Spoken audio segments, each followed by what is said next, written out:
راشد خان چا ولې لوبډلې مشر کړ؟ میرویس اشرف په اړه څه ویلي دي؟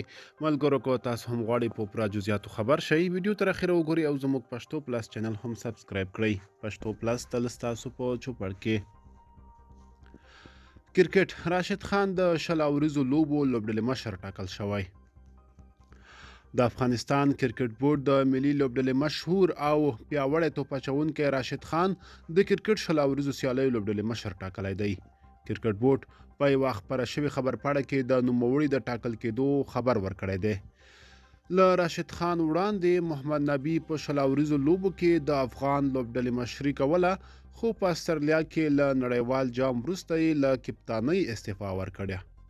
د کرکټ بورډ په خبرپاڼه کې د کرکټ بورډ مشر میرویس اشرف له خولې ویل شوي چې راشد خان د افغانستان په کرکټ کې یو ستر نوم دی. زه باوري یم چې نوموړی به ورسپارل شوی مسؤلیت په ښه او مسؤلانه توګه ادا کړي. راشد خان بیا دغه نوی مسؤلیت د ځان لپاره یو ویاړ بللی دی او ویلي دي لوبډلې مشري یو ستر مسؤلیت دی. ما مخکې هم د دې لوبو مشري کړې. په لوبډله کې تکړه لوبغاړي شته. موږ به په ګډه کار وکړو او د خپل هیواد لپاره د ویاړونو راوړلو په موخه به لا ډیر زیار وباسو.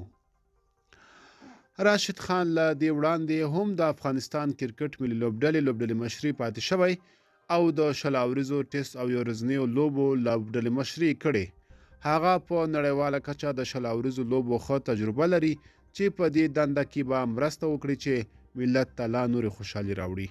ټاکل شوې د افغانستان ملي لوبډله د 2023 کال په فبرورۍ کې متحده عربي اماراتو ته ولاړ شي او هلته به د دریو شل اوریزو لوبو کوربتوب وکړي چې له 2019 کال وروسته به د راشد خان لومړنی لوبډلې مشر وي.